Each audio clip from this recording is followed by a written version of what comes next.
Welcome to Brunch with Brooke and Bryn. Wahoo!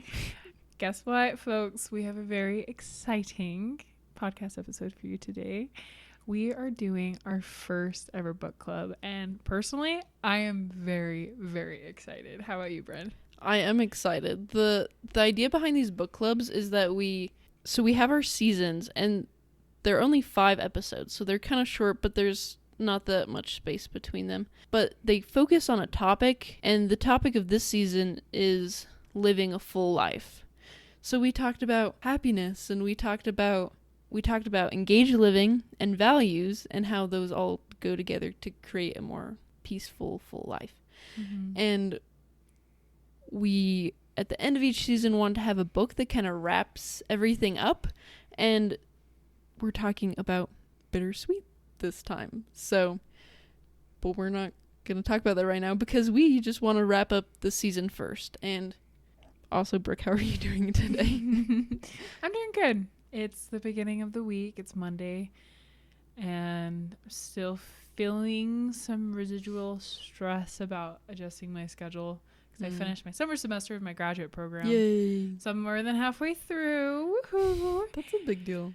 It is. And it feels really good. Let me tell you, I've been working my butt off and have had barely any free time. So it's nice to get at least a week's break.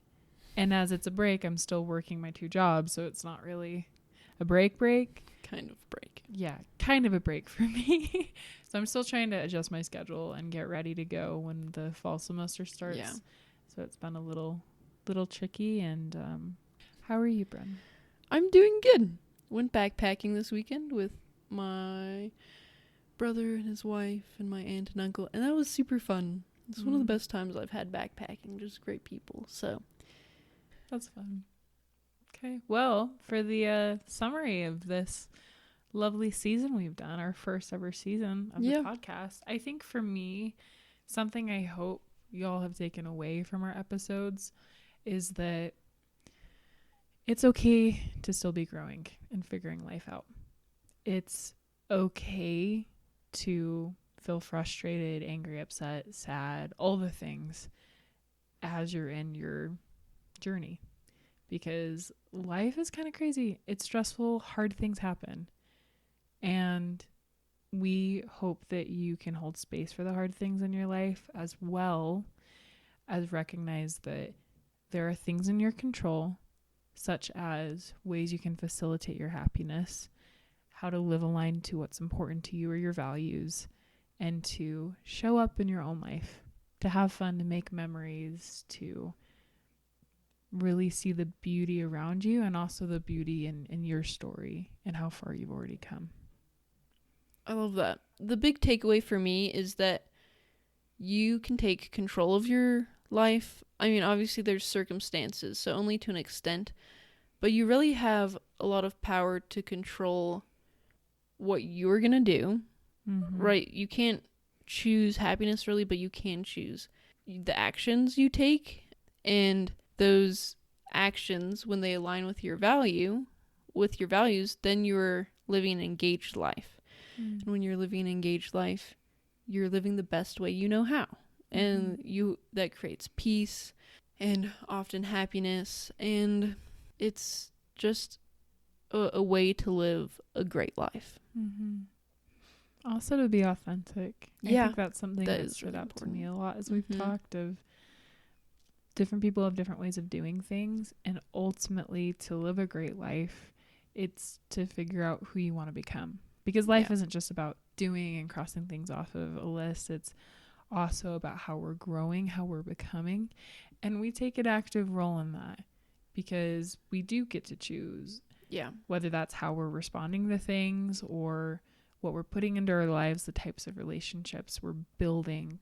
Like, we have a lot more choice in our life than sometimes we think we do. I forget. I'm like, there's this and this and this that's not going the way that I want it to. And if I slow down, take a step back, and I open my eyes to what I do have and also the opportunities before me, that does help me feel hopeful as well as excited of, yeah, I can do this even when it is hard. I can move forward and I can decide how to move forward. Yeah, I think that's huge and so empowering. And I feel like the combination of giving ourselves grace that we won't be perfect and knowing that we do have control over so many things, having those together is very powerful. Yeah, so it's been a good season. Yeah, I loved it. And we're gonna wrap it up with this book, which I think incorporates so many things that we talked about. So this is our first season, and we'd really like to thank the many people that have listened. We have a lot of people that are consistently listening every time, and we really appreciate that and hope that it's helping you. One way you can help us is just by sharing it with other people. We really want to spread what we've learned and the things here with as many people as we can. So especially when our next season comes out, if you will come out with a trailer and if you can share that is word of mouth is the best thing. So and we have our Patreon, and we're grateful for our Patreon supporters and people that have supported in other ways. And since it's the end of the season, Patreon, this is kind of new, they have a store where you can buy individual things, so you don't have to be part of the subscription. And so we're releasing all of our Patreon bonus content to the store, so if you want to buy individual bonus content, then you can do that. There's some pretty great stuff there too. Just throwing that out there. Yes, I'm biased. And Brent's put a lot of work into much of the Patreon content, and it's exciting what you've done.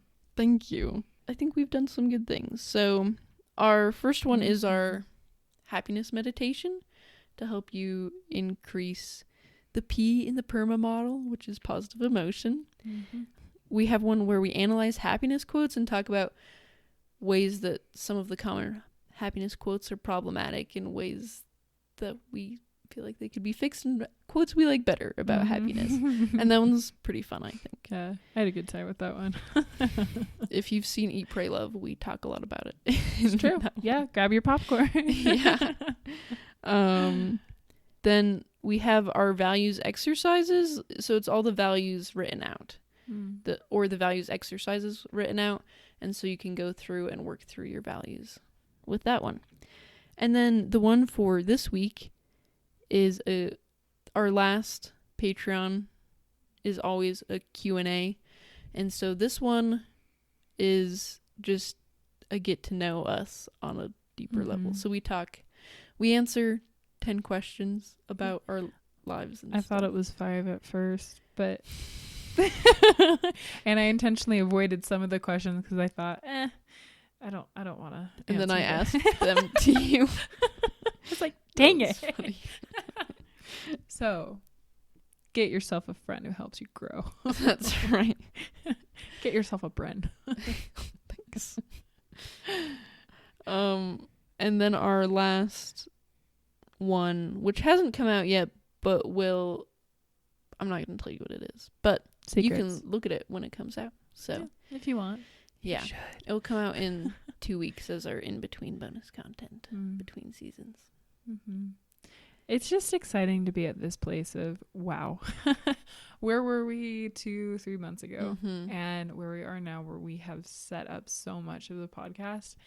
And truly something that has touched me is just seeing people rally around us and also the impact we've made. And it's been very beautiful to hear from you, Brent, or also my mom listens and she shares with people, and to get texts from others or to hear stories of how this podcast and the content is supporting you and helping you in your life. I love hearing that. It means the world to both of us. It does. And that's the whole point. Like, yes, we have fun with it. I feel like I am honoring my personhood and having space for myself in this podcast, which is very nice, especially as my brain feels so full because of graduate school. It's nice to have a space with my best friend to just think and talk about stuff. And it means the world to see how this is helping people. Even if it's just one person, we've done our job. Yeah. I agree. It's been great to see how it has impacted people, and so if it's impacted you, we'd love to hear what you've applied and what you've loved and all of that. So, All right, should we get into Bittersweet? Let's do it. If you hear pages shuffling, it's because we do have the books in front of us and we are reading straight out from it. We're just that good. Yeah. So the our book that we read is Bittersweet by Susan Cain. Susan Cain also wrote Quiet. So if you're familiar with that one was pretty big. But this is her second book. And we talked about it in our second episode, the one on happiness. And it wraps up so many things in our episode because, I mean, it talks about acceptance and commitment therapy, which we talked about. It talks about loving kindness meditation. It talks about happiness and sadness and all of the things. And it talks about values too and purpose. Yeah, and sadness. All of that. Yeah. Yeah. And also grief and loss and love and what does it mean to be human and what are we seeking for and what's the point of life and also little things too. It's a beautiful book. I am very impressed with Susan Cain. Yeah, it's well written. Like, she's just a really good writer. She writes beautifully. And she has a lot of philosophy in it and science. Like, it's a lot of just her thinking, but then it's also here's studies and here's beautiful stories. So it's just great because it's not one thing. It's like she presents her argument with a bunch of different mediums. It's very curious and I think well informed. And she's not, as I read it, it didn't feel like she was trying to shove it down my throat. And to put it, if I put it that way, it felt very much like someone who was earnestly processing and trying to understand. And it felt very refreshing to me. And I appreciate her realness and her vulnerability in it. And it helped me process my own stuff and get to know myself better, which was really, that was a big gift. Yeah, it's a good one. Well, first to introduce it, Bittersweet is a tendency to states of longing, poignancy, and sorrow, an acute awareness of passing time, and curiously piercing joy at the beauty of the world. That's beautiful. And so it's not, Bittersweet isn't just all the bitter. It's seeing the bitter and the sweet together. The and light how and the dark. Yeah. Right? So that's what Bittersweet is. Did you take the Bittersweet quiz in this when you did it? I did actually. And that was something I really liked because it gave me a point to know where I was at. Yeah. Right. And for me, I think when I averaged my percentage, I was a 6.5 maybe. Which means you're quite bittersweet. Yes, I am very bittersweet.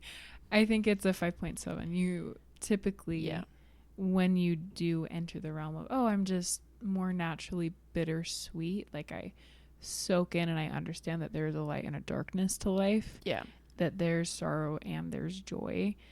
That there's an and piece, and I can be moved by those moments where we have the union between souls or we tap into the human story and other things, right? And yeah, I was a 6.5 and I was kind of surprised that I was that much higher. Yeah. What about you?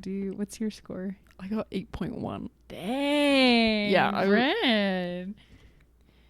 And it's funny because she talks about someone else in the book that scored high, but I scored significantly higher than them. So I don't know what that means. Maybe I'm just really depressed. Raise your hand if you can relate. But like the quiz is like about seeing the beauty and the sorrow. But I do I mean, I didn't actually take it this time. I read this book originally like a year ago, and anyway, I think I am like quite bittersweet. I mean, I write poetry, so whatever that means. You know, you're one of the creative tortured souls that Yeah. Susan talks about.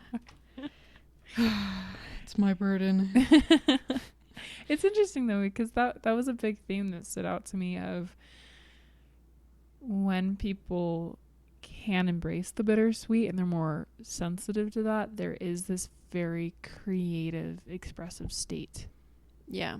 That we can miss out on if we're constantly focused on the American culture's tendency of, yeah, you're happy all the time, you have to be tough, you have to simultaneously be able to lead and win people over. It's a lot. Like, there's a lot of pressure in society to act and behave in a certain way that I think in the Western world isn't very supportive or inclusive of a variety of life experiences as well as mental health. Yeah. My opinion. I agree. My soapbox. And you know it. I don't even have to tell you I agree because you already know that I agree. All right, so she breaks this into 3 different parts. And we're hoping this will be pretty conversational, but we're just kind of going to talk about the sections. We'll introduce the section, we'll talk about the section, and just talk about what we liked in it and some points from it. It's a book club. It's a book club. And I love it. I forgot how much I love books. It's nice to read something other than a textbook. You have no idea. Okay, so the first section is called Sorrow and Longing. And the question that she poses for it is, how can we transform pain into creativity, transcendence, and love? Good question, Susan. We'll happily answer that. Or stumble through it as we all learn together. And then the second one was winners and losers. And the question she asked here was, how can we live and work authentically in a tyranny of positivity? And she took this phrase from a friend who was dying of cancer and reflecting on how they were impacted by some cultural norms and such. And then the third and final section, and she ends so strong with this one. I love this section. Mortality, impermanence, and grief, which I have so many thoughts just in and of that, how everything's so wrapped up in those 3 things. And then the question she asks is, how should we live knowing that we and everyone we love will die? It's so sad. Isn't that the beauty though? Yeah. Of like it's interesting. Yeah, we'll talk about it. Yeah. All right. Sorrow and longing. There was something I want to share before we dive in.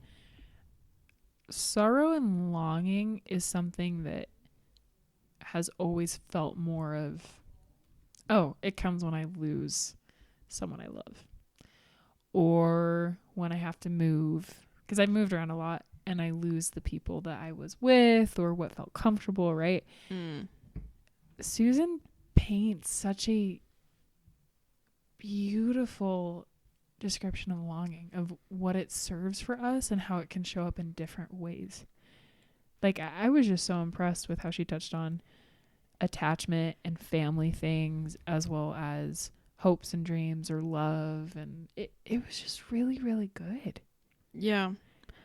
One of the things for me is, because like you said, we see sorrow and longing as like, oh, we lost this thing, but that's almost the sorrow piece. But longing is more of like a desire for something or like missing something.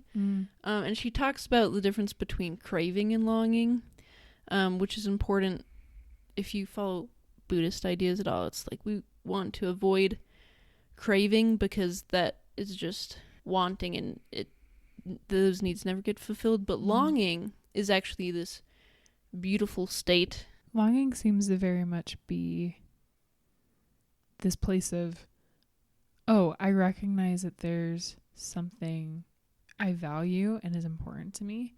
Yeah. And I'm not quite there yet. Where it's kind of hopeful And it's this really is beautiful and it matters to me. Yeah, and I love how she talked about the perfect and beautiful world. She talks about how that's what we're all longing for. So when we say, oh, I love that super romantic story, that Hallmark movie, that everything like turns out so great in the end. Makes your heart ache. And it's like, it's beautiful and kind of sad because you want that, but it's something you can't have. Or when you look at just a beautiful landscape, it's beautiful, but there's also some sadness, some poignancy that comes with it.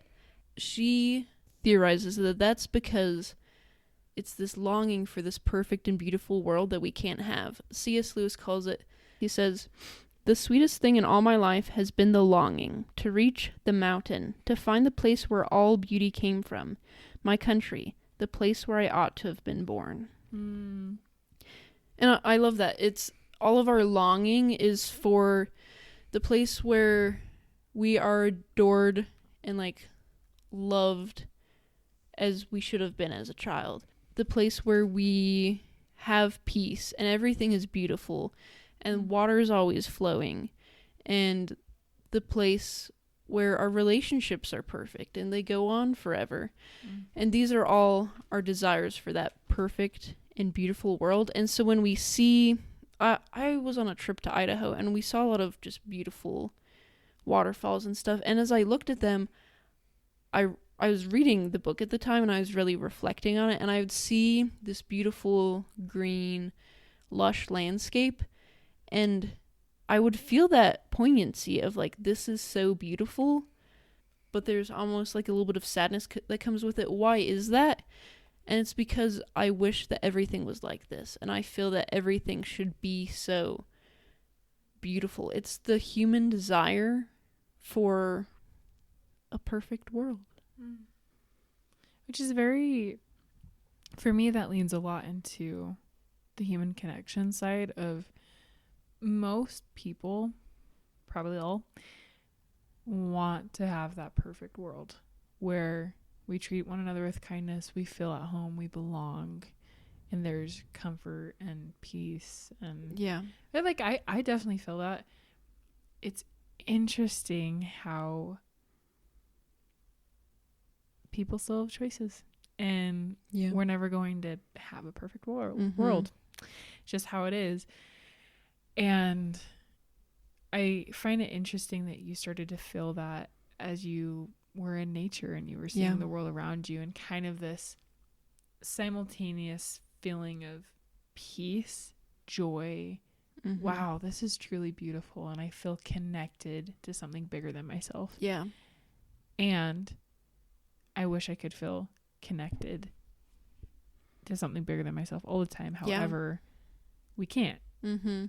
So I think the big idea with longing is we have longing and we want this perfect and beautiful world, and that's not necessarily achievable, but the point is striving for it and striving to create a better world. So using that longing to create beauty. Yeah. That segues really nicely into one part of this section I adored. So if you've seen Inside Out 1 and Inside Out 2, this will be kind of fun for you to hear. So the author interviewed a lot of the creators who did Inside Out, and she met with the person who had the big idea. And originally the story was going to have it centered around fear. Like fear was going to be the emotion in charge of Riley's emotion center in her brain, right? And he felt like something vital was missing. Like they had some great jokes, it was going to be really funny, but it just felt empty. They chose fear because fear was funny. Yes. Yeah. And this was Peter Docter. He's a big name in movies, so he's amazing. And he did a lot with previous movies. Like he had the success of Up and Monsters Inc. So he knew what he was doing. Very talented individual. And he wrote Toy Story. No big deal. Just like one of the most perfect movies ever. Yeah, it's fine. It's not like it was a pivotal part of my childhood. It was interesting. He says here, the real reason he kept on getting hung up on what to do with this story and why he started to feel so insecure, like he felt like something was missing and went to this place of, the work I do doesn't matter. I'm not actually talented. I don't know what I'm doing. I should just quit. Yeah, he felt like the movie was going to flop. Yeah, he felt like it was going to be a disaster. Yeah. And as he slowed down to recognize what he was feeling, he noticed it was sadness. He was drowning in sadness. And he had this epiphany. And I'm going to read it to you because I just think it's absolutely brilliant. The real reason for his emotions, for all of our emotions, is to connect us. And sadness, of all the emotions, was the ultimate bonding agent. And then he talks about how in that moment I realized that we needed to move fear aside and have sadness connect with joy. And that was when the rest of the story fell into place, and he talked to the team and everybody loved it and it felt right, which is cool. And that movie, without that, well, one of the things was they realized fear had no lesson to teach joy, but sadness did, which I think is so profound. Mm-hmm. And that the movie would have no soul without that. Like, no, it would have been more surface level. Not to say that fear is a surface level thing, because there's a lot that goes into it, right? And like, we know about trauma and PTSD, and like there are very valid reasons that. Anyway, I could go on a tangent. I will restrain myself. Fear would have been interesting to see. However, with sadness, there comes such a depth. And I remember watching Inside Out as a teenager and thinking, this is so cool. And yeah, it makes sense that sadness is the person to help Riley feel comfort, to help her be honest with how much she was struggling. And to me, it just felt very real. And that was refreshing as a teenager, trying to figure out who I was, what I wanted to do in my life, and know that it's okay to feel sad. And it's okay to show my sadness to other people. Sadness serves a purpose. It's a bonding agent. And I loved that. I loved reading about that in this book. Yeah, and I love in this book how we talked about this in our happiness episode a bit, but we have this idea that you need to be happy all the time, and that if you're sad that something's wrong with you. But she identifies as a happy melancholic, and so she says she's like generally happy, but she is also very melancholy at the same time, and that's seeing the piercing beauty and sorrow of the world.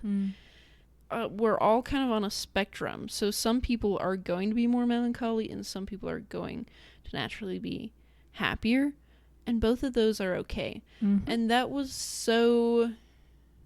that really helped me when I realized that, because I realized that I'm just a bittersweet person. I have melancholy days, but they're so creative for me, and I'm not necessarily sad. I'm melancholy, and those are different. How do you define melancholy, Bryn? Melancholy is deep. Melancholy, you see things almost in like technicolor, like you see their beauty and sorrow all together. When I feel like sadness for me is often like I don't see the beauty in things, it's just more sorrow. Well, melancholy is seeing the beauty and the sorrow. Yeah. So I think it's okay to be melancholy, and that's when, and sadness is fine too, even to an extent, but I feel like we often confuse sadness and melancholy. So when I realized that I'm often a more melancholy person, it helped me with my depression a lot, actually, because she talks about in this book that when it's like, oh, you're a little bit sad often, you must have depression. But actually that can be just melancholy. And so that helped me realize people are telling me I'm broken because I feel this way, but that's not necessarily true. And there were definitely times that I was depressed, and depression is legitimate, and you can't just be like, oh, you're probably just melancholy, because depression is real. right. Like, absolutely. don't get me wrong on that. Like, depression is real. And I think we can recognize that melancholy is a legitimate emotion and not necessarily something we need to get rid of. I like that. Thanks for sharing. So to keep going with this chapter, she shares a few different stories. Like, she talks about Dagner Keltner, who has some amazing research he's done, especially in the world of positive psychology, which we both love. We get really excited about positive psychology. A lot of the season has been focused on that, like engaged living, values. That's a big part of positive psychology. Ultimately, it says that there are pillars for human flourishing, and there are ways that we can individually, as a community, as families, we can grow, reach our potential, and also experience the good life, right? And what is the good life? And they talk a lot about how it's okay to be highly sensitive, and it's okay to find yourself being touched by different things, of being able to see the vibrant colors like you talked about with melancholy. And also Bittersweet does tend to come down to this ability to see both the light and the dark. And it was cool reading more research about it. Like, Susan did her work. Go Susan. Yes. What a queen. Something I want to share is she talks about this search for the perfect world and the union between souls. That's a phrase that pops up a lot in this section of sorrow and longing. And I know, actually, from my experiences from research, to be human is to need others. I've seen it in my own life, and some of my most challenging times are when I perceive myself to be completely alone and like nobody cares. When I am showing up for myself, striving for completeness, creating a place of completeness for myself and for others, when I'm connecting with other people, when I'm serving, when I'm getting to know people I love, people I don't know quite as well, there is this sense of union between souls for me that creates a lot of bittersweet feelings. Yeah. There is peace, there's joy, there's this, oh yes, I'm connecting. I'm not alone. This is so real. This feels so authentic. Giving myself the permission to show up in my own life. Yeah.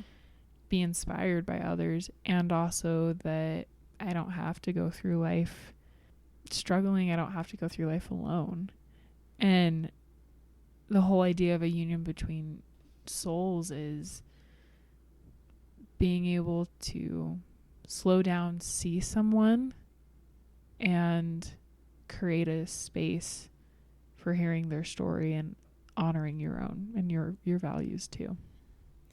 Yeah, I love how she talks about how sadness is one of the greatest ways to find that union between souls.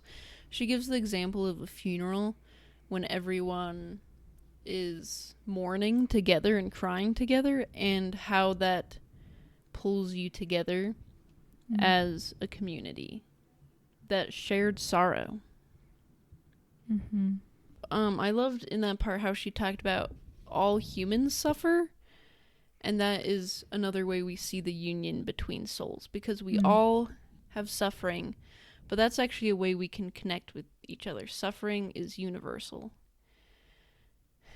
And sometimes, I don't know, maybe it sounds weird, but that helps me sometimes when I think about the pain that I feel.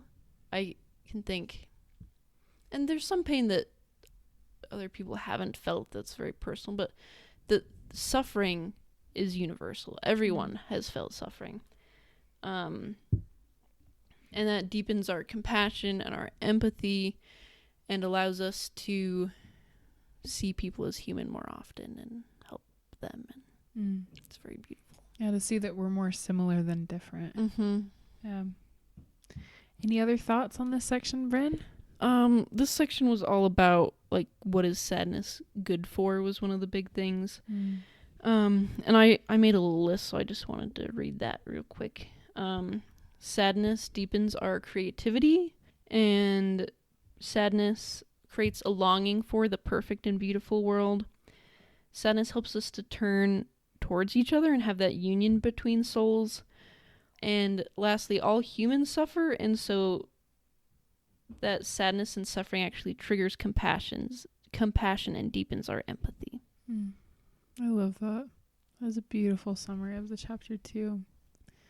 There's one more thing I'd love to share. Something that it ends with is also that we tend to long for the perfect, beautiful relationship, which oftentimes is this idea of a soulmate, which I don't believe is a thing. I don't believe that exists. What?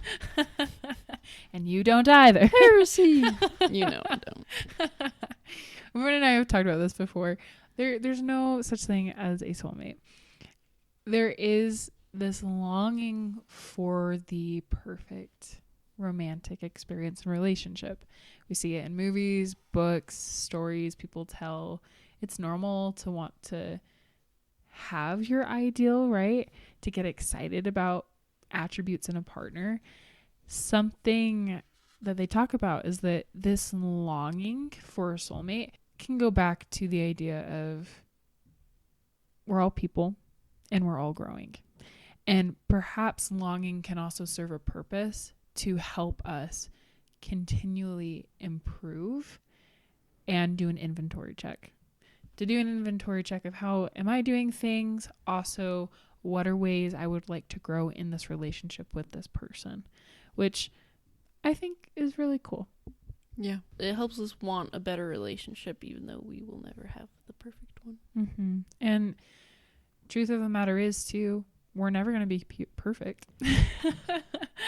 Yeah. We'll never, I think, we'll never quite be the perfect boyfriend, girlfriend, husband, wife, because we're works in progress. There is, in my opinion, a sense of completeness we can have with each other. And as we show up, are committed, and we create trust, safety, connection, intimacy in a relationship, that does build a beautiful foundation for an amazing romance, amazing friendship. Yeah. I like the idea of you don't find your soulmate, you choose them. See, that's something I can get behind. Mm-hmm. Yeah. Yeah. All right. Should we move to the next section? I'm down. Yeah. Okay. Let's do it. So, section 2 is winners and losers. And the question is, how can we live and work authentically in a tyranny of positivity? Ooh. Which, I mean, we talked about like positivity and how we often just feel like we have to be positive all the time. And if you're not positive all the time, then you're seen as...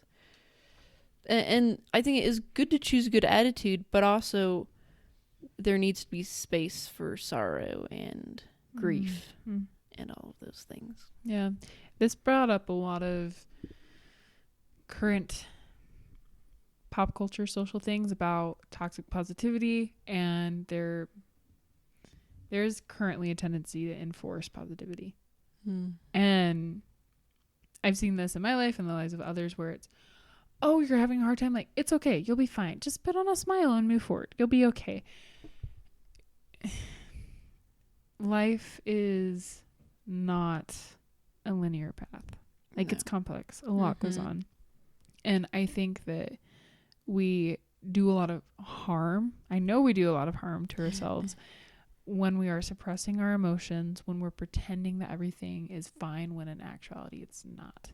There's research that supports this. It's good to be able to address, how are you feeling? What's coming up for you? To be able to name the emotions, what's bothering you, and also to express, I am in the depths of despair right now, or I'm really mad. Like, it's good for you to be able to recognize emotions in yourself, and that life isn't a competition with others, and it's not about winning or losing. It's about growing. It's about healing. It's about just moving forward in your own human journey. Yeah. And it's really interesting because she talks about how our society became what she calls like winners versus losers, and there's whole things about the prosperity gospel and everything that's really interesting. But the kind of the summary is that in the end, it turned to, if you think like a winner, you'll be a winner. So if you think, and this is so prominent even today, with things like when you try and pull the good energy towards you. Oh, manifesting. Yes. Is that the? Yeah, that's a huge thing right Manifesting is a great example of that idea of like, if you think like a winner, then you'll be a winner. Right. I joke about it. I don't think I actually believe. Yeah, I think it's a placebo effect. That's another conversation, though. It's interesting though, and also, sorry to jump in. Go ahead. Okay, we still have worth, regardless of if we win or lose, because just being a human, we have unique strengths and perspectives we bring with us. Yeah, like we talked about, one of the problems with focusing so much on happiness is that it turns into winners and losers. It's like you're either happy or you're not. But black and white thinking, people, which is not good. But really, if you focus on living your values, because you can't control if you win or lose. You can do all the right things and still not be successful. There's always someone who will be better than you. Yeah. Yeah, and to add to that, there is a very prominent tendency for people in the right now to say, oh, if you fail at something, you're a loser. You're not going to amount to much in life. Failure's normal. Failure is a learning opportunity. It's a teacher. And please do not get caught up in a mindset of, I'm a good person if I accomplish X, Y, and Z. Which, you can do good things and put good stuff out there. However, your worth is not dependent on if you win or lose, if you're happy or sad, if you're depressed or not. Like, your worth is there because you're a human being. You have intrinsic value. Yeah, you have value just being alive. Yeah. One interesting thing from this section is she talked about socially acceptable sorrows. Like, there's some things it's okay to be sad about. Like, oh, my parents broke up, or no, my parents got divorced, or like, I had a breakup, or things like that. They're like acceptable to be sad about, but then there's other things that are less acceptable to be sad about. And even the things that are socially acceptable, it's like, you should get over this within a certain amount of time. And I love later in the book, she talks about, you don't get over sorrow or loss. She talks about a woman that lost her husband, and the woman says, I didn't get over it. I didn't move past that, but she moved forward with him. So she never gets rid of her husband or that love for him, but it's just like, I have that pain and he's always with me, and I move forward with that.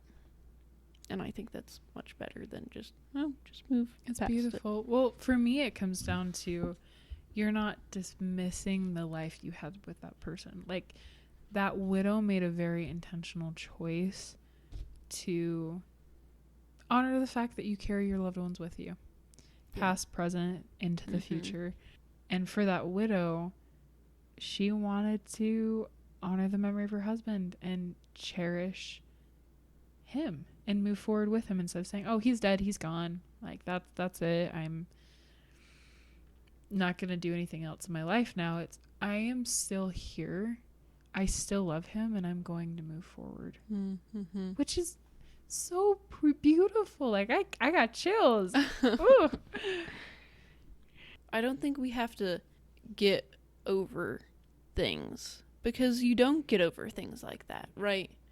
And I think that's a huge thing in this section, that suffering is normal and everyone's suffering.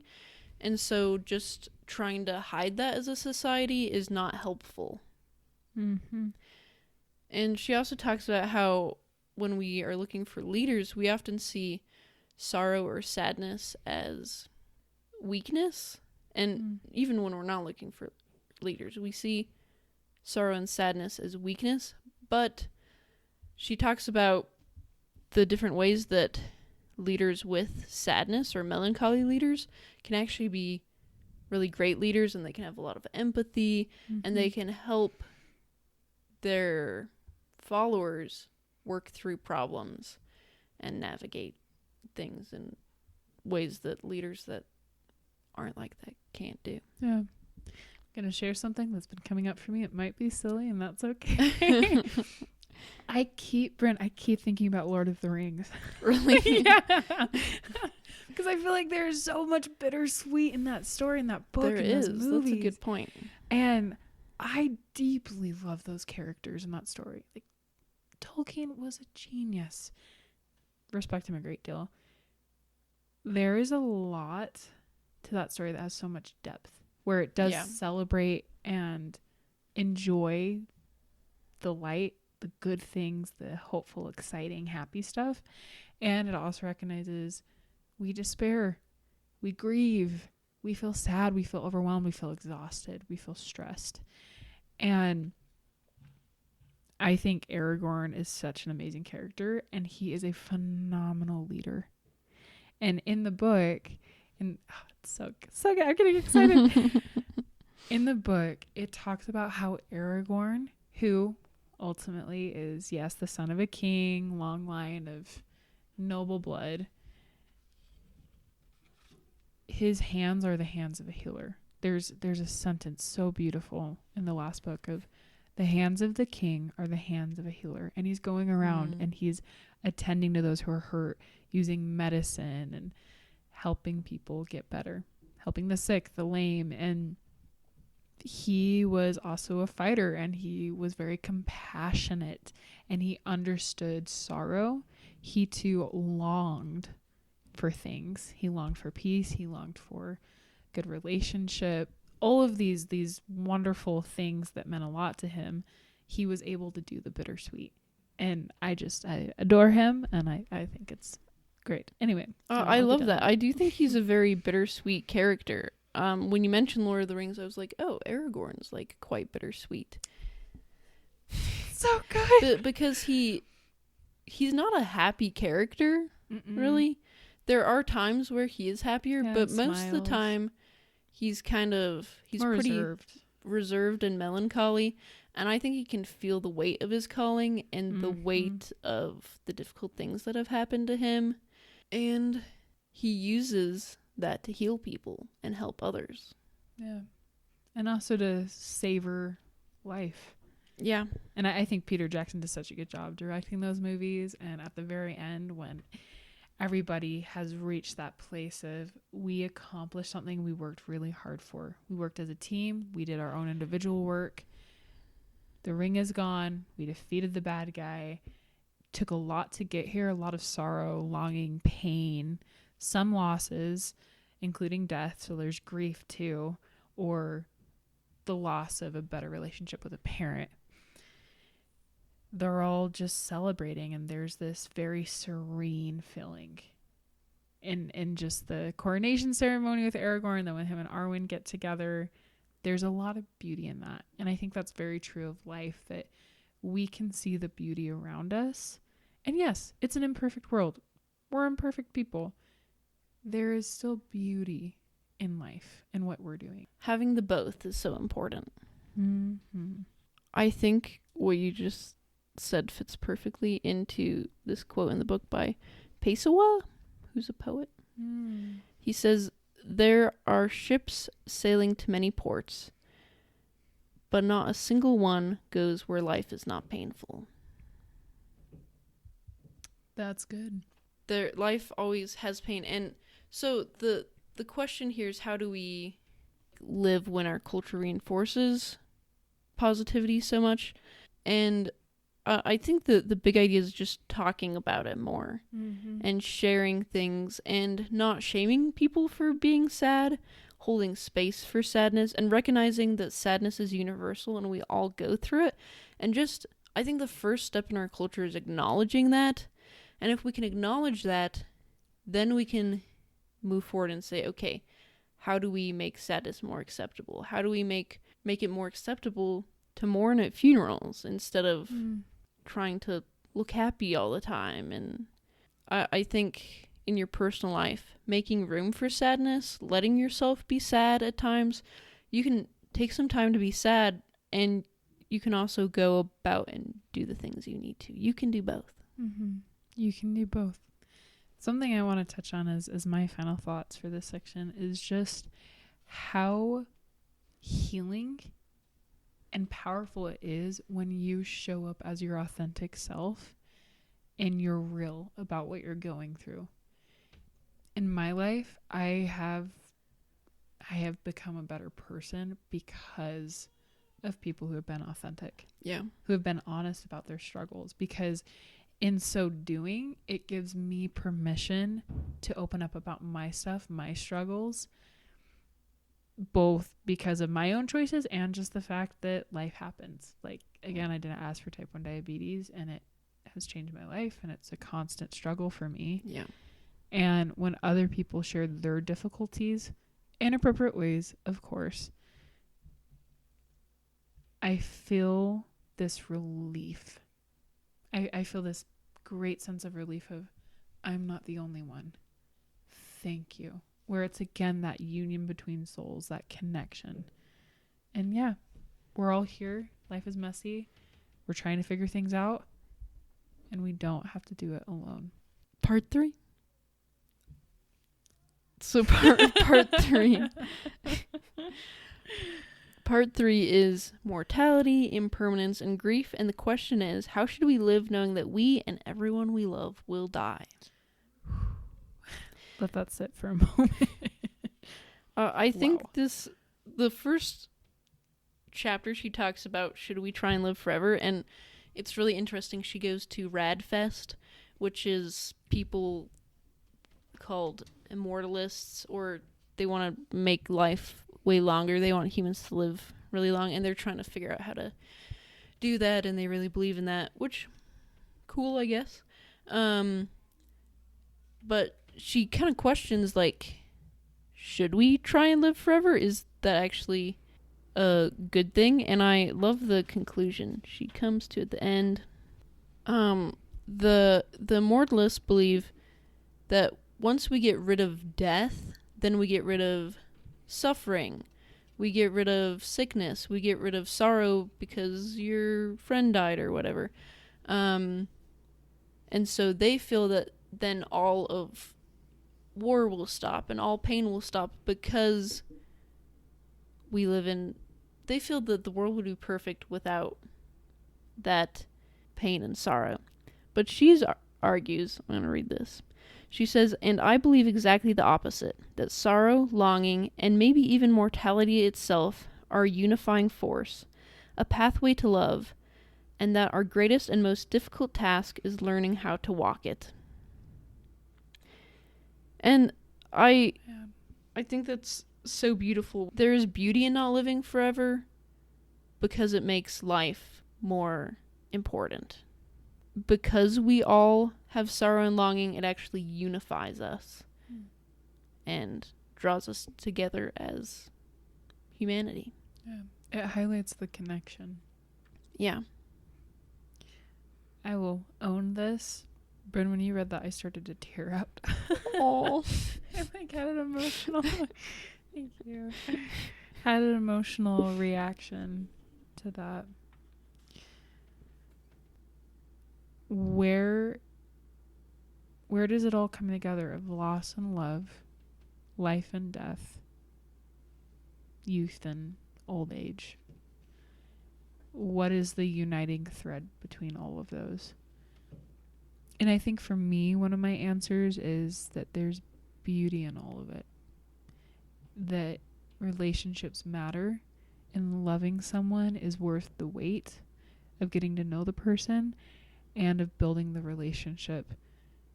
And I believe that I'll someday be able to see my loved ones again, and that I can be okay now and putting in the effort in loving someone. And yeah, when you love and you let somebody into your life, you also invite pain and loss. And it's one of those things that we choose to open ourselves up to that because the relationship is worth it. And who knows what will happen? Who knows how long your family member, friend, partner will be in your life. And there's beauty and even sacredness to it all. Something that the author talks about is how sacrifice has a root that means to make sacred. So when we're loving somebody and we're sacrificing our time, our energy for them, and vice versa, we're making the relationship sacred. There's something really beautiful in that. Giving our time to others and spending our time on people we love is what makes it, like, without the sacrifice, we don't have that beauty. One of my favorite things that really impacted me from this book was the last chapter. She talks about intergenerational trauma and how our pain is passed on. And she has a really interesting story because she is Jewish. She's just an ethnic Jew. She's not, like, religious right now. But her grandfather came from Poland, I think. I think they were Polish. And because Hitler was coming to power, and someone warned him, they were like, you need to get out because this is going to be bad. They kind of predicted it. And so he left, planning to bring the rest of his family over. So this is her grandfather.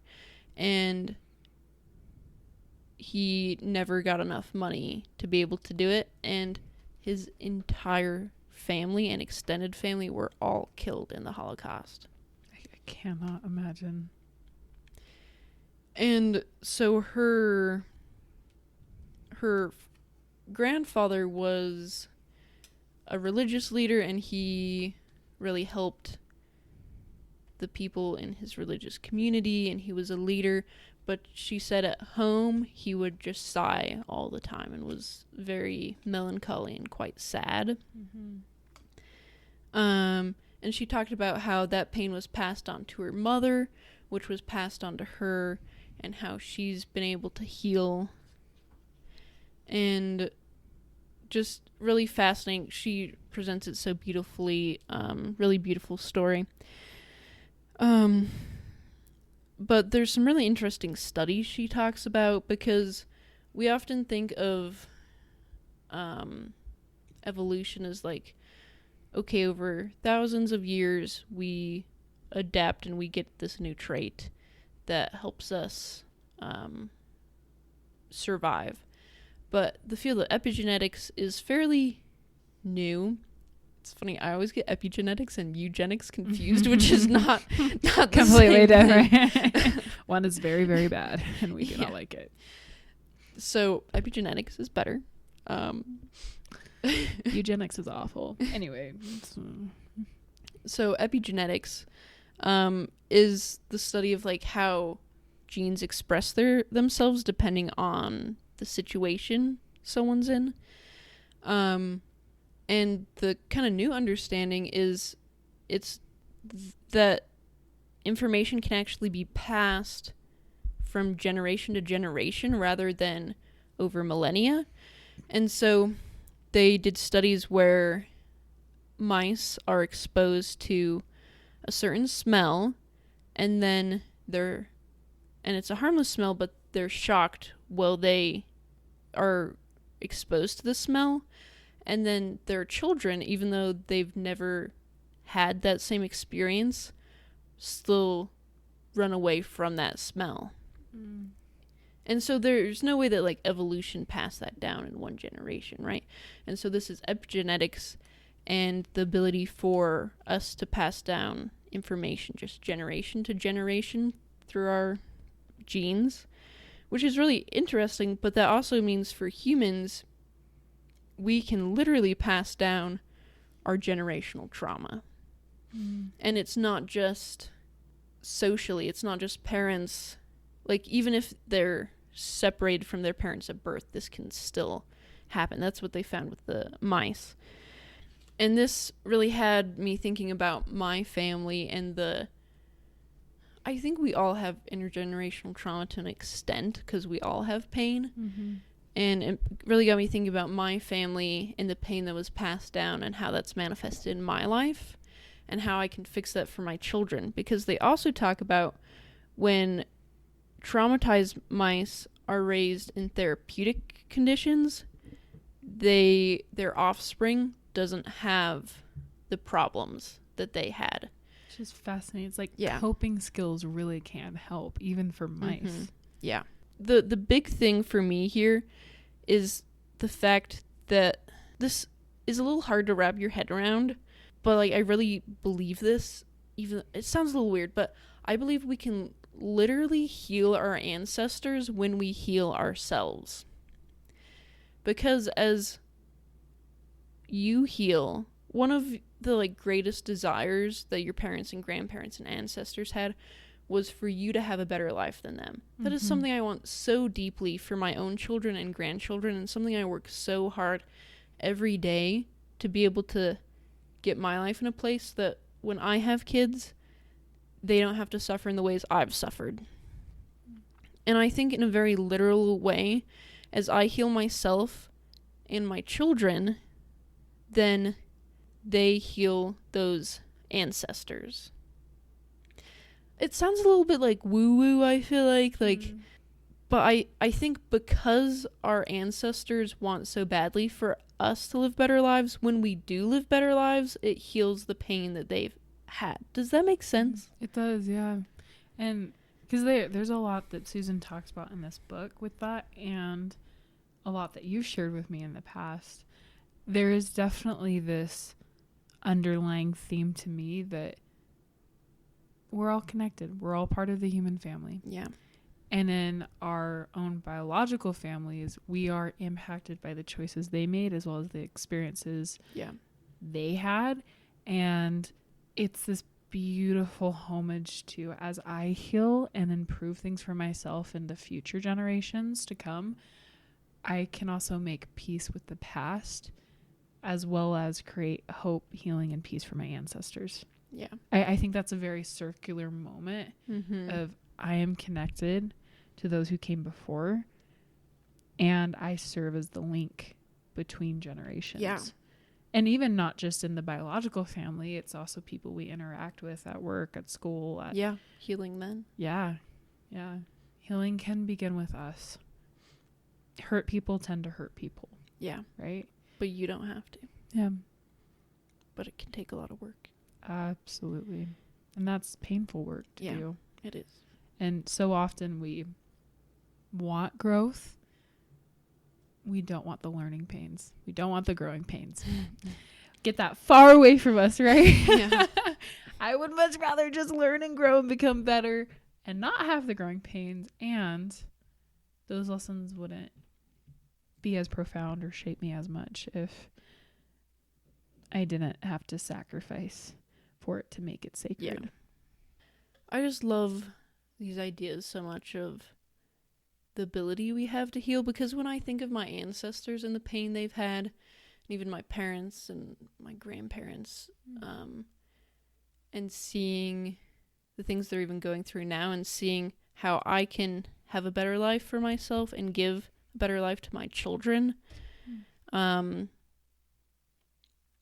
that's just so, it heals me, and that's enabled me to forgive some of the difficult things that have happened in my life, because I've realized I can heal myself and the people that did the things to me.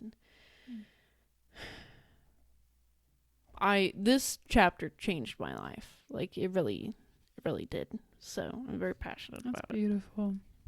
And there's this really beautiful idea of witnessing that I want to touch on. It is important to be able to witness our pain, to witness the highs and lows of our life, to witness what others have gone through. That is enough. I think a lot of times I worry about, oh my gosh, my friend just lost her dad. There's this other stuff going on. This person seems to be very triggered by the conversation happening around us. Like, I tend to notice things in people and pick up on little stuff. Yeah, you're very empathetic. And something I've been consistently working on since I was little is just, when is it appropriate to say something and to say, hey, I see you, what do you need? And just to let it be. Because sometimes people just want you to be there, and that is great. And then other times people might want more specific support. And there is this idea in several of the stories shared in this book of how healing and impactful it was for an individual to just be witness to, of their experiences, their pain, their heartache, their hopes, their dreams. So just as a little reminder from Brooke and Bryn, witness yourself. Be a witness to what strengths you have, the mountains you've already climbed, the valleys you've gone through. Hold that space for yourself. And I invite you to be able to hold that space for others, to witness what they need. Oh, what? So Susan ends the book with a few questions that I really like and really helped me think about, okay, how do I apply what I learned in this book? I'm going to read some of them. Have you realized that you're part of a long and storied tradition that can help you transform your pain into beauty, your longing into belonging? Have you asked, who is the artist or musician or athlete or entrepreneur or scientist or spiritual leader you love, and why do you love them? What do they represent to you? And have you asked, what is the ache you can't get rid of? And could you make it your creative offering? Could you find a way to help heal others who suffer a similar trouble? Could your ache be, as Leonard Cohen said, the way you embrace the sun and the moon? I love that. She writes so beautifully, and Truly. this really made me think about, okay, what pain do I have? What sorrows do I have, and how can I turn those into beauty? And for me, it asks, what spiritual leader do you love, and why do you love them? And as I've talked about before, I love Gandhi. I think he's so cool. And this made me wonder, why do I love Gandhi? What does he represent to me? And to me, he represents goodness and being morally beautiful, which it mentions in this book. And I have a deep desire to do that. I'm so far away from it, but I have this deep desire to have that goodness and that moral beauty. And I think for me, it's part of the perfect and beautiful world, that I want that so I don't hurt people that I'm with. I don't want to hurt people, but I do because I'm human. And Gandhi represents that goodness to me. And it made me realize that goodness is one of my values. We talked about values. Mm-hmm. And I really do value goodness. And it made me say, I value this so much. How do I better pursue this? And also with this, I write poetry as a way to examine the pain that I've had. And it talks about the creative offering. That is my creative offering, turning my pain into poetry. And how you embrace the sun and the moon, which is beautiful, yeah. Bryn. Thanks. Did you have any thoughts on these questions? It honestly makes me just want to go find a green meadow somewhere in the mountains where the wind's blowing. And I just lay out a blanket and I stare up at the sky and think about life. It's interesting how it talks about home, because right now I feel like I'm still trying to create that for myself, like trying to find my team. Yeah. Especially in the field I'm going into. Who are my supporters that can help me learn and train and become better and offer more support to my clients and such. And as I continue growing, I have this underlying question that I think comes from my childhood of, where do I belong? Who are my people? And yeah, I'm in my mid-20s, and I'll probably still be feeling that way in my 30s, 40s. Hopefully, I can feel that sense of completeness and home. And as you read those questions, that was something that came to mind to me. I love that. Because even, I like how you said, like, you'll always be searching for home. Because I think some people might be like, oh, well, no, in your 30s, you'll kind of settle down and figure things out. But I think at the same time, you're always still searching for that home in that perfect and beautiful world. And that's okay. It's beautiful. Well, to wrap up for today, we hope that in your journey for finding that perfect, beautiful world, that you can feel peace, know that you are enough, and that at the end of the day, everything will work out. We hope that you can be well and also embrace the sun and the moon, to look at the bittersweet in your life and be okay holding that space. Live a full life and know your values and be okay with being human. I think that's just something that humans are always fighting, the fact that they are human, but embrace the fact that you are human and that being human is something that has pain and it has happiness. It is a journey, but everyone has those experiences. Everyone's going through the journey too. Yeah. Give yourself permission to be okay with that, and others. Yeah. All right. Well, read this book because it's really amazing. Bittersweet by Susan Cain. So good. And that's the end of our first season. Woo! Crazy, we did exciting. It. And we have, I think, a really good next season that we have planned out. And thanks for all your support. It'll be nice to take a bit of a rest, and we are so excited for the next season. We hope this was meaningful to you in some way. Seriously, check out this book. It's a game changer. Yeah. I love what I read, so thank you for suggesting we do this for our first book club, Brig. And if there's ever a book you're interested in us doing together, let us know. Send us a DM, send us an email. We love hearing from all of you. We do. We wish you well on your journey.